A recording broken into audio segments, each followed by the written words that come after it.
Good evening, I'm Fayaz Qureshi with the Legends edition on KBC Channel 1. Tonight on the Living Legends segment, we speak to industrialist Vimal Shah, who is the chairman of the largest oil processing firm in the region, Bidco Africa. And our sign language interpreter for tonight's edition is Byron Abuli. First, a quick look at the highlights for tonight's bulletin.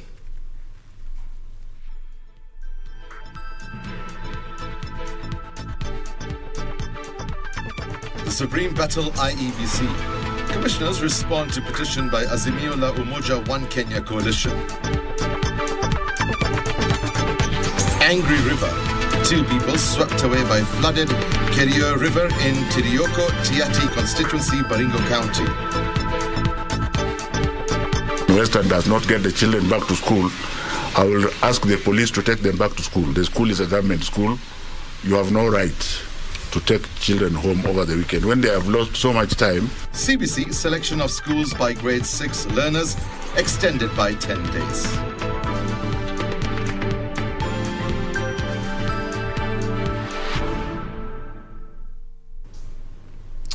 Welcome back. Starting off with our top story tonight, the Independent Electoral and Boundaries Commission Chairman Wafula Chebukati has dismissed the presidential petition by Azimio la Umoja One Kenya Alliance presidential candidate Raila Odinga and his running mate Martha Karua, describing it misleading and seeking to discredit the commission.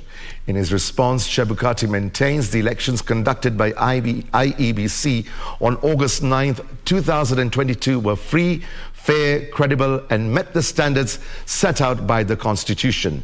This even as the IEBC Vice Chairperson Juliana Cherera accused Chebukati of turning the commission into a one-man show while subverting the Constitution and election laws. As Ben Chumba reports, all IEBC commissioners have now responded to the Azimio petition. On Saturday, Independent Electoral and Boundaries Commission-led Chairman Wafula Chebukati's legal team filed responses to the petition by Azimio la Umoja One Kenya Alliance presidential candidate Raila Odinga, challenging presidential results. Let's go to the petition. In his response, Chebukati said as chairman of the commission, he oversaw the conduct of the election in a free and fair manner as required by the Constitution. In a sworn affidavit, Chebukati further said he was not influenced by anyone in exercising his constitutional responsibility and that he maintained high levels of professionalism as required by law. He also cited instances of intimidation, profiling, abduction and harassment of IEBC staff throughout the conduct of the electoral process. Contained in Chebukati's response are claims of deliberate efforts by a section of IEBC commissioners to subvert the will of the people. These claims are also supported by an affidavit from Commissioner Abdi Gulie, who is also a respondent to the case and who says some leaders allied to the Azimio presidential candidate wanted results moderated to force a runoff. His response coming as IEBC Vice Chairperson Juliana Cherera accused Chebukati of ignoring the electoral body's protocol and acting as a lone wolf in announcing the presidential election results on August 15, 2022. In a 106-page affidavit filed before the Supreme Court, Cherera claims that the chair constantly ignored her alongside Commissioners Justus Nyang'aya, Francis Wanderi and Irene Masit when they sought to verify the results prior to the official announcement of the presidential election at the Bomas of Kenya. Cherera says at no point did any commissioner seek to moderate election results contrary to the constitutional mandate as alleged by IEBC Chairman Wafula Chebukati. On his part, Justice Nyang'aya, one of the 4 breakaway commissioners of IEBC, listed as respondents in the Raila Odinga and Martha Karua presidential election petition, claims 3 staffers of the electoral agency worked in cahoots with a foreigner to intercept and alter the original contents of Forms 34A. According to Nyang'aya, after amending the forms, the staffers will then upload fresh results onto the system. So far, all 9 respondents in the Raila Odinga and Martha Karua petition to the Supreme Court have replied. Ben Chumba, Legends Edition. Azimio la Umoja One Kenya Alliance leader Raila Odinga has assured the United Nations of the country's stability, even with the pending petition before the Supreme Court challenging the presidential election results. Raila, who spoke at the Jaramogi Oginga Odinga Foundation offices at Upper Hill, Nairobi, also maintained Azimio has a watertight case and will successfully challenge the presidential election results announced on August the 15th, 2022 by the Independent Electoral and Boundaries Commission. Saturday afternoon, Azimio la Umoja One Kenya Alliance leader Raila Odinga assured the United Nations of commitment to uphold democracy and maintain stability of the region, especially in the fight against terrorism if the coalition's presidential petition succeeds at the Supreme Court. I gave an assurance that Kenya's democracy must mature and that we are determined to pursue legal and constitutional means to resolve the disputes that we have over the decision by the IBC to try to hijack our victory. Raila was flanked by members of the election board and a section of elected members of parliament who expressed optimism of victory at the apex court. We want to say to the country that we must be able to go beyond the rituals we've had previously and be able to conduct meaningful democratic elections. At the same time, Raila urged supporters in Kakamega and Mombasa counties to turn up in numbers and elect governors allied to his coalition. Pete Abdusamad Sharif Nasir of Orange Democratic Movement and Sarai of United Democratic Alliance. In Kakamega County, Fernandez Baraza will be vying under a ODM ticket, while Cleophas Malala, the immediate former Kakamega senator, will be on an ANC ticket. Frederick Muki for Legends edition. The Independent Electoral and Boundaries Commission has issued a stern warning to politicians plotting to disrupt gubernatorial elections in Mombasa County. The electoral body assures stakeholders security has been heightened to ensure the exercise on Monday, August 29th, 2022 is seamless. Junaid Karisa reports. With less than 36 hours to the delayed gubernatorial constituencies and ward elections, the IEBC has moved to assure the electorate of its readiness. In Mombasa County, one of the two regions holding gubernatorial elections, all polling officials across the 1,041 polling centers have been reshuffled and Mvita and Jomvu constituency tallying centers relocated. Wote hawafanyi kazi mahali kwenye walifanya in the previous election. Tutaenda kupeleka materials kwa vituo kesho ili kujitayarisha kuweza kupiga kura tarehe 29 kesho kutwa.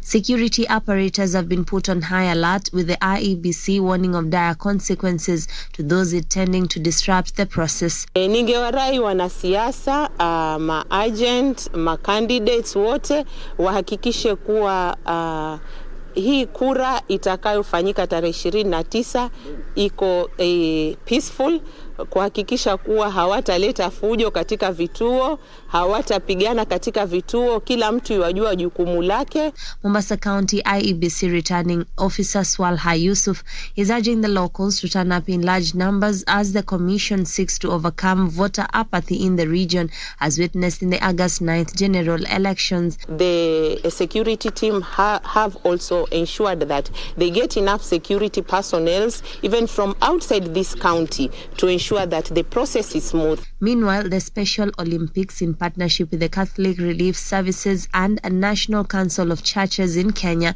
held a peace sensitization forum to rally youth to shun from violence and embrace tolerance ahead of the Monday polls. Amani ni muhimu kushinda kila kitu. Kusipokuwa na amani, hakuna kitu itaendelea. Even zile development tunataka kufanya ama zile zinafanywa na serikali kuu. Tulikuwa tunawahimiza vijana kwamba wazidi kudumisha amani, na hao wenyewe wameahidi ya kwamba hawataki vurugu, lakini wataendelea kudumisha amani. Wasimame imara kueneza imani, kwa sababu imani ndio ambayo itatufanya tuwe na amani katika jimbo letu la Mombasa. Junaid Karisa Mbele from Mombasa County. 2 people died on Saturday afternoon after they were swept by raging waters as they tried to cross the flooded Kerio River in Tirioko Ward, Tiati constituency of Baringo County, following heavy rains in the region. The 2 were in the company of other villagers who were on their way to a market in West Pokot. 1 person survived the tragedy. The area member of County Assembly-elect Sam Locales called on the county government to set up a budget for the construction of a bridge on the dangerous river. The county is experiencing heavy rains, making roads impassable and occasioning landslides in parts of Kabasis and Kap Kamoi. Mvua inaendelea kunyesha na mafuriko yanaendelea kusidi. Watu wengi wamefungiwa upande wa ngambo, upande wa Kameril, upande wa Lomut. Hakuna vile wataweza kuvuka ngambo hii ya upande wa Tiati. Kuna haja kubwa ya watu wa Tirioko upande ya Nangolerengan kujengewa daraja ya Nangolerengan waweze kujichunga wakati wanapovuka mtoni, hasa watoto na watu wazima, kwa sababu hii ni janga ambayo inakodolea watu macho. Hatuna daraja kuvuka, kwa hivyo watu wajichunge wenyewe, waeleze watoto, machifu na ofisi ya DC pia iweze kufikia wahamasishe umma.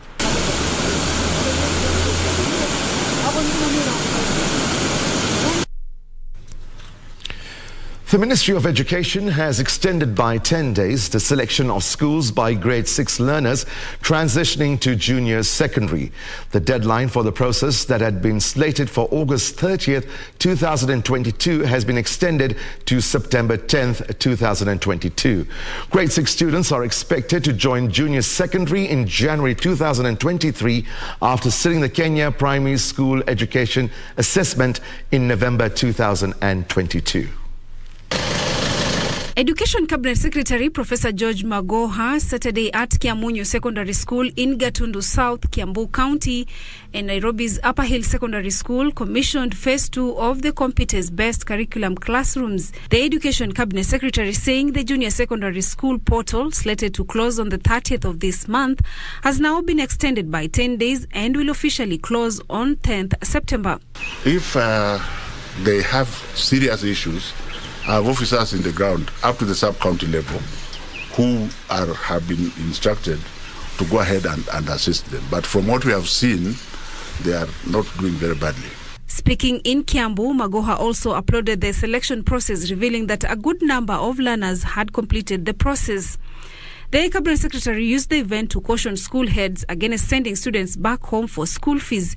In the name of God, let us carry the poor among us together with us and ensure that their children are not disadvantaged at this particular time. IRD in Western does not get the children back to school.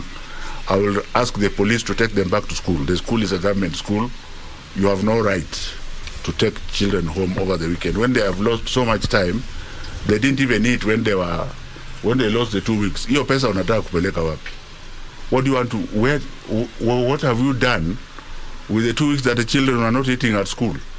At Upper Hill High School in Kibra Sub-County, Nairobi County, Magoha at the same time asked the Independent Electorate Boundaries Commission to opt using tertiary and higher learning institutions for voting and tallying exercise. We have agreed with the Teacher Service Commission and all the teachers that the teachers will be around the school just to ensure that the children are managed within the boarding houses, the library, and that they don't have to go to the areas that they are voting unless they are going to vote themselves.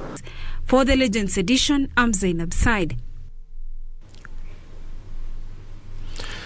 Transport along Mai Mahiu Limuru Road was paralyzed for hours on end following an accident involving a truck near Mai Mahiu town, blocking the entire narrow road. Tens of drivers and their passengers spent 2 nights on the section of the road following the massive jam caused by the accident. In another development, a fuel tanker overturned in Limuru along Kamandura Mai Mahiu Road last night. Police officers, however, acted swiftly and dispersed a rowdy crowd that was trying to siphon fuel from the tanker. The Mai Mahiu Limuru Road played host to tens of hundreds of stranded motorists close to 2 nights.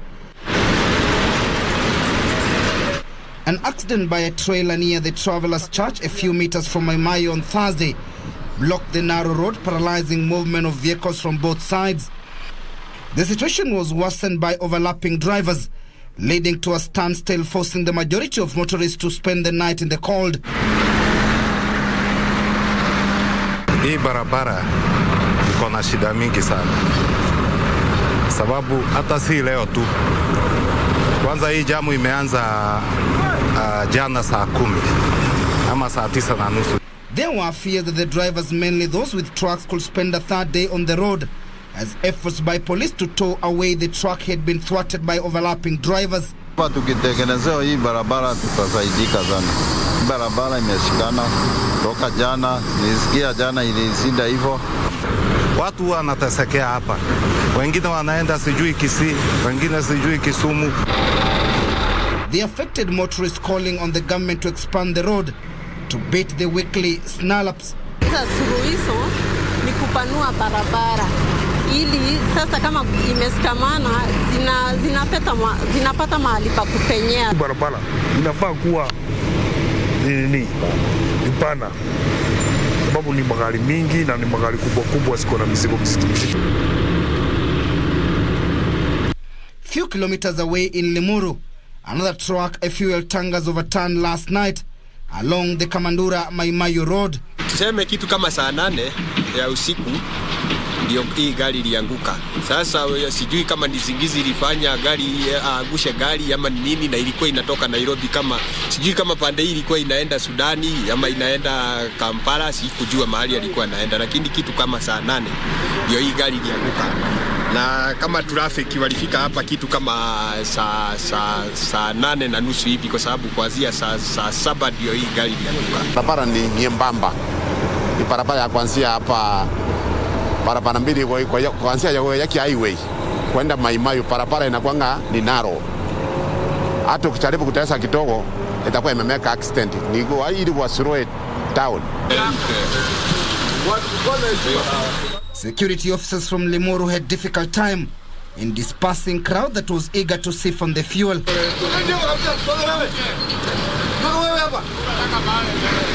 Both the driver and turnboy of the tankers were rushed to the nearby hostel with minor injuries. Timothy Kipnoso for Legends Edition. And now we'll take a short break. Stay tuned for the Living Legends segment. Tonight we speak to industrialist Vimal Shah, the chairman of the largest oil processing firm in the region, Bidco Africa. Stay with us.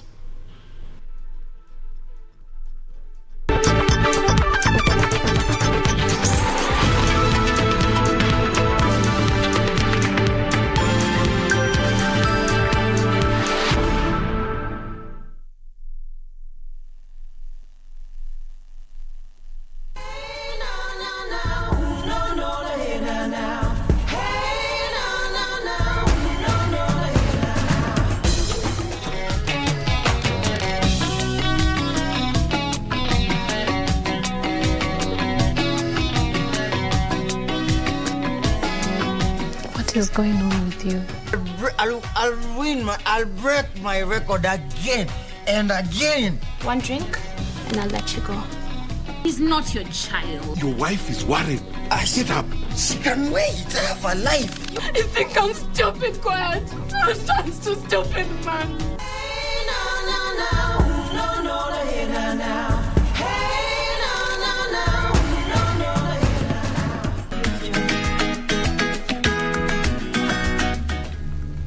Dad! Tulia hivyo hivyo, kesho namaliza mchezo. Wacha.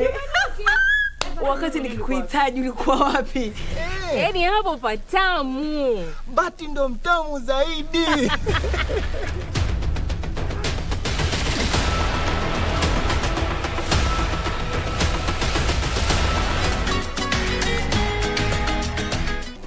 Do you have a news story to share with KBC? Get in touch swiftly on email news@kbc.co.ke or call 0723-892-654 or 0734-780-124.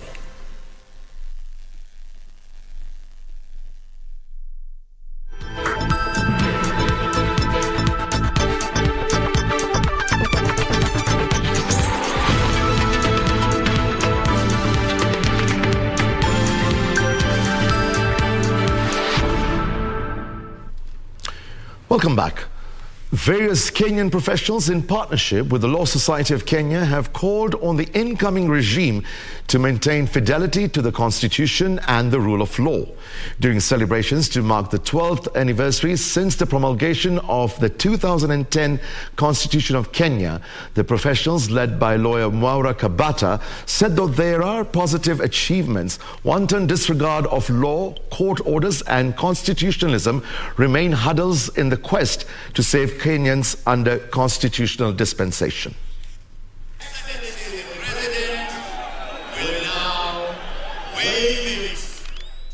With 27th of August 2022 marking 12 years since the promulgation of the new Constitution of Kenya 2010, a grand moment that marked the rebirth of a new Kenya, Law Society of Kenya says a lot has been achieved, such as rights and fundamental freedoms that previously were overlooked. It is not common right now for a police officer to arrest you without explaining the reasons why they are arresting you on, or even the simple question as to bail at the police station.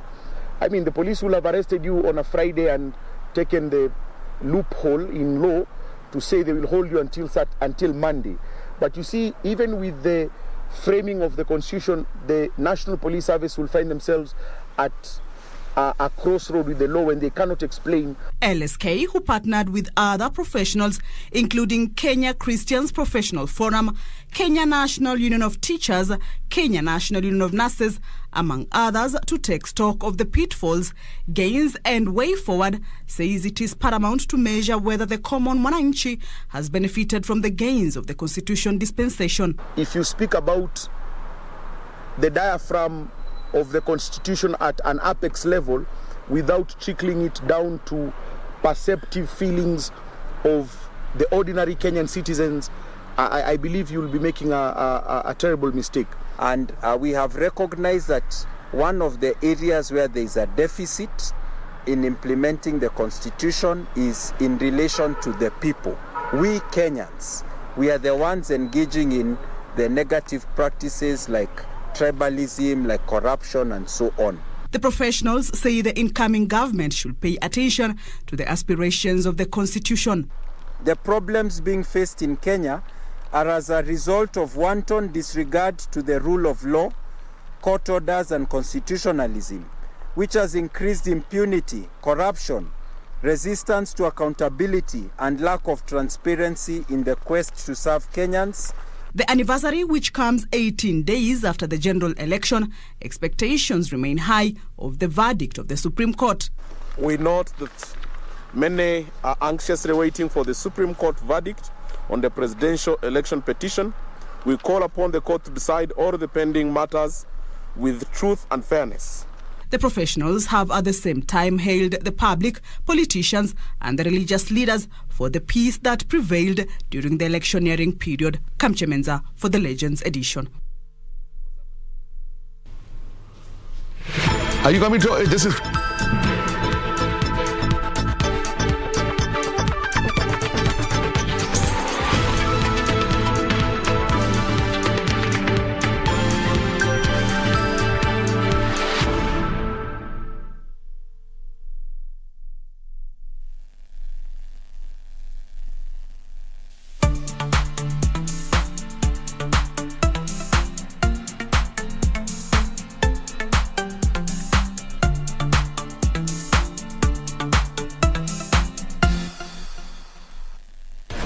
There. Good boys gone bad. Eric Omondi has evolved from being a comedian to now being the king clout chaser.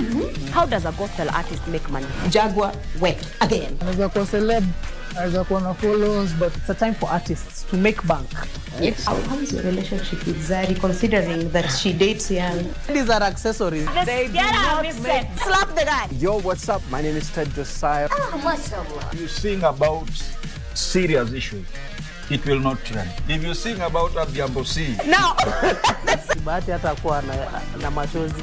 Willy Paul ndo alikuwa anatoa machozi. For your beat these boys with stones. Let's all be logic. Yesu ashukangi chini analeta pesa. Musicians are missing the point. Do we sip water? You are watching Pop Culture with Adhiambo with a Y.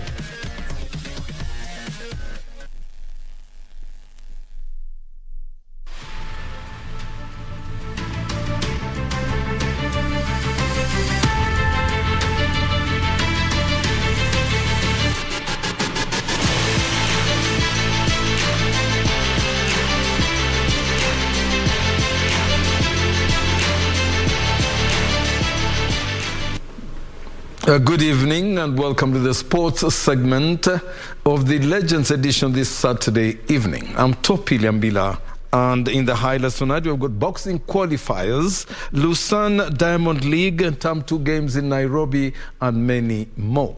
Now, Zone 3 flyweight champion David Sanchez Karanja and Christine Ongare punched their way to victory on the final day of the National Africa Boxing Trials Championships held at the Kaloleni Social Hall in Nairobi. Karanja humbled Kelvin Minor on points in the men's flyweight category, while Ongare saw off Lensa Akinyi in the 48-kilogram category final. Some of the action.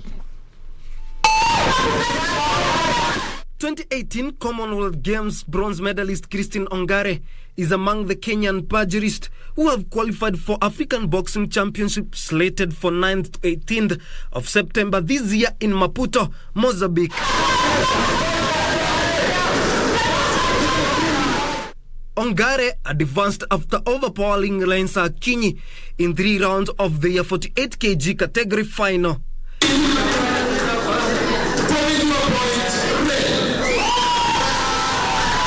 Nikiwa poa kwa sababu unajua to be a champion ni rahisi, but kumaintain hiyo championship ndio inakuwa ni noma.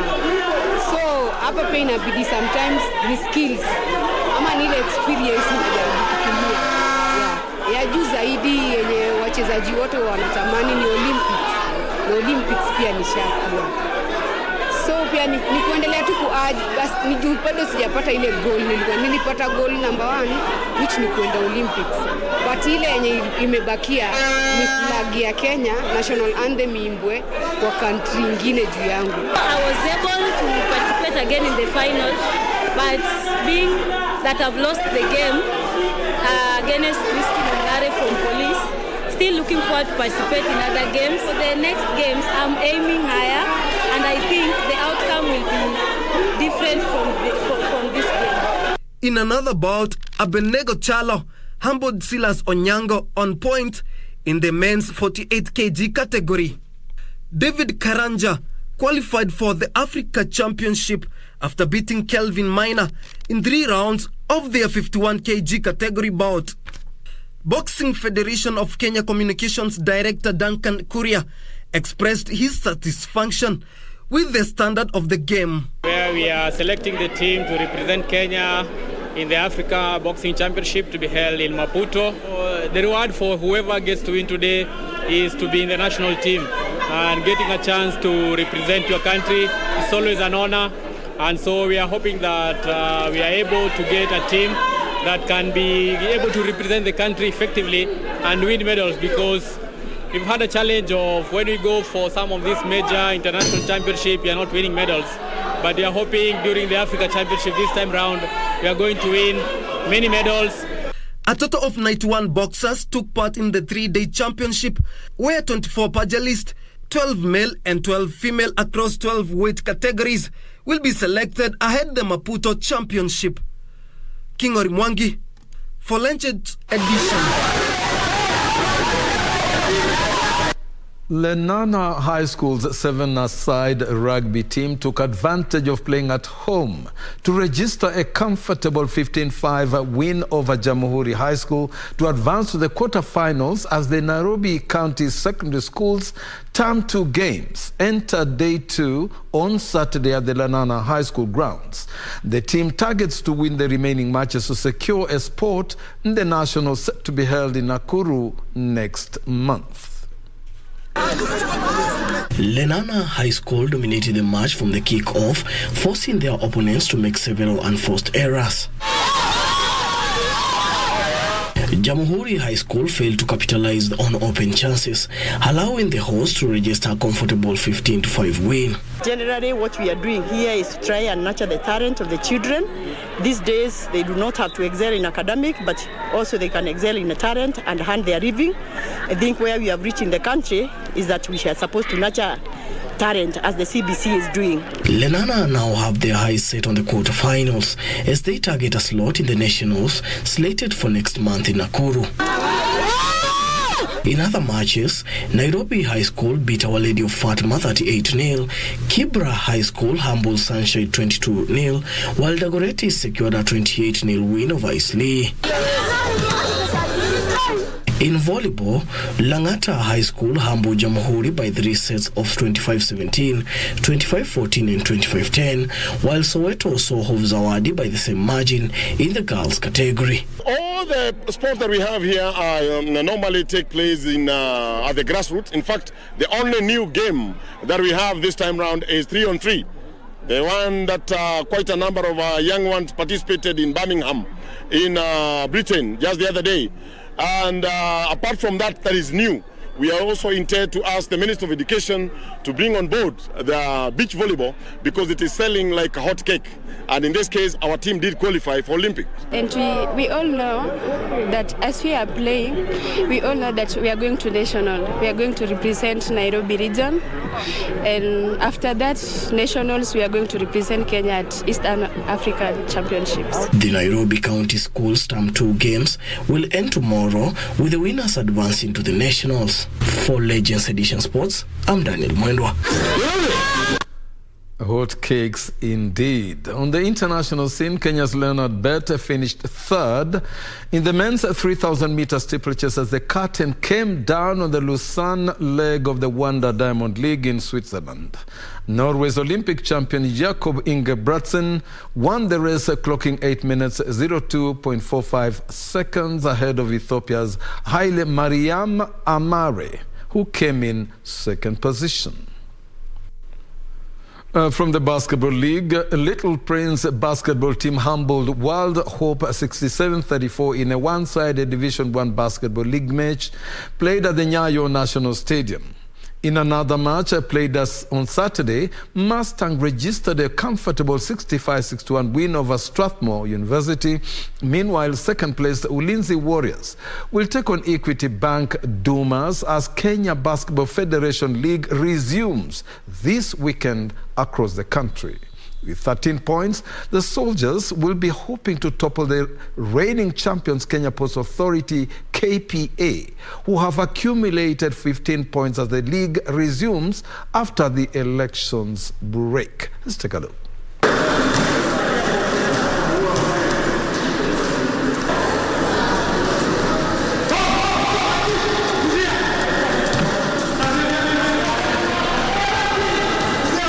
The match was well. We were well prepared for the team. We've been training all throughout. Our shots, movement, everything worked according to us in our favor. At the end of it, we hope to get to the finals and maybe carry the cup at the end of the season. From Kiambu, the construction of Kirigiti Stadium in Kiambu County is in its final phase and will soon be handed over to the Kiambu County government. Modern Precast Kenya Limited Director Shandarishbai Babaria says so far 600 million shillings have been spent and approximately 300 million shillings will be required for the final phase. Kirigiti Stadium has a seating capacity of 30,000 persons.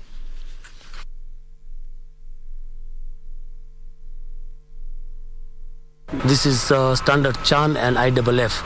So you can host any athletics international on this ground after we complete the athletic running track, which is only pending. And also after this stadium, the surrounding people got training how to do the precast work, because this is the technology now is going to come for future. So local people we train, lot of people we train for this technology actually. On athletics, African 100-meter sprint record holder Ferdinando Manyala won a gold medal at the just concluded Commonwealth Games in Birmingham, United Kingdom, to become the first Kenyan to win a race in over 60 years. Omanyala's win in Birmingham is a sign that Kenya, which has been dominating long and middle distance running for several years, has a potential of performing well in the sprints and field events as well.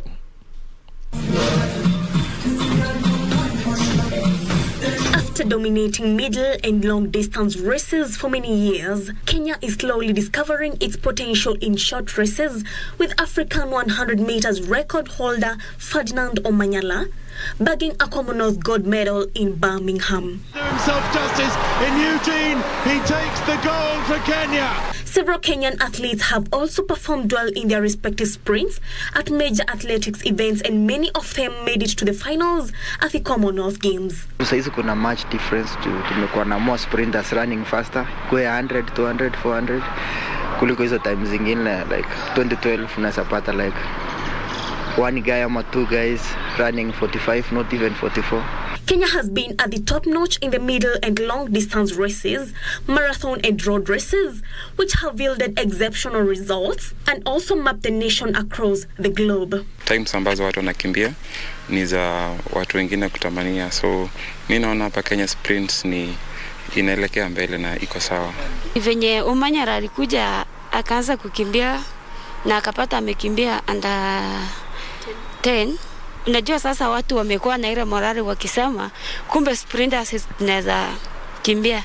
At first, less focus was put to sprint races, but the tune and approach changed last year when Ferdinand Omanyala not only ran in the shortest sprint, but also set a new African record. Attention here, and it seems to be coming in for the second position. Omanyala! Tuko na changes mob sana. Ukiangalia right now tuko na at least tumekuwa na ma sprinters kwa World Championship, tumepata medal kutoka Commonwealth.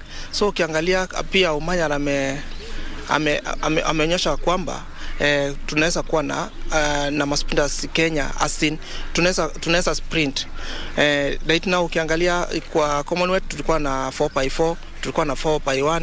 So whereby unaangalia at least Kenya right now mahali tuko kwa world class kwa sprints. Before, people used to do a lot of endurance training, and then they used to do speed work at the end of the periodization.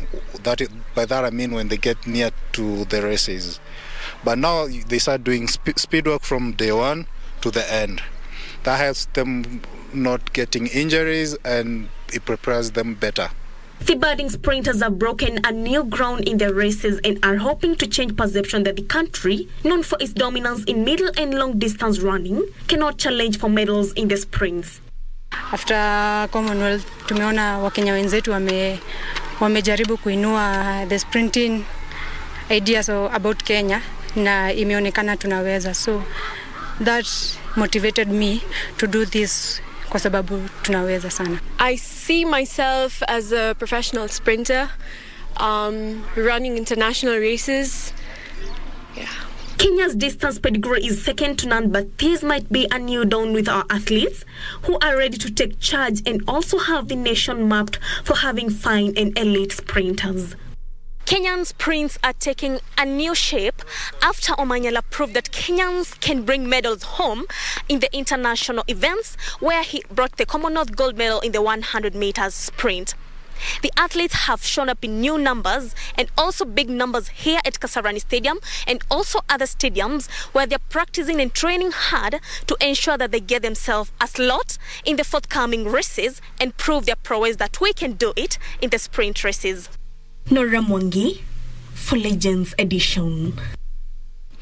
Then on the international scene, from the English Premiership, in a just concluded game, Arsenal beat Fulham by 2-1. Elsewhere, Manchester United ended a dismal run of 7 straight Premier League away defeats as they secured a narrow 1-0 win at Southampton. Bruno Fernandes broke a deadlock of 10 minutes after the break with a precise side-footed volley to give United maximum points. Let's take a look. History of 6-3s and 9-0s, of grey shirts and red letter days. But for whom will this latest chapter?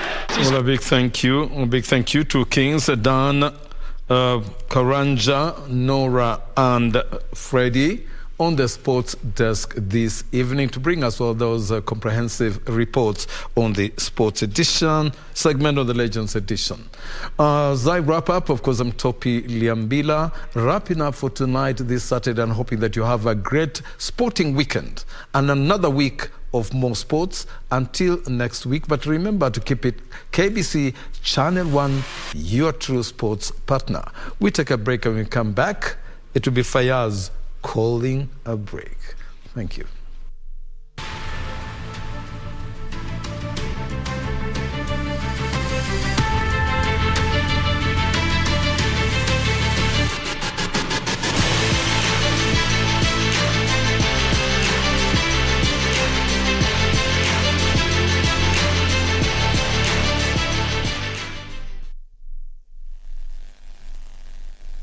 To get Change Your Thinking Skiza tune, dial star 811 star 961 hash. When you change the quality of your thinking, you change the quality of your life. Sometimes instantly, just as positive words can make someone calm, smile or laugh, your thoughts will react to the world in real time. So, change the quality of your thinking. Dial star 811 star 961 hash. Star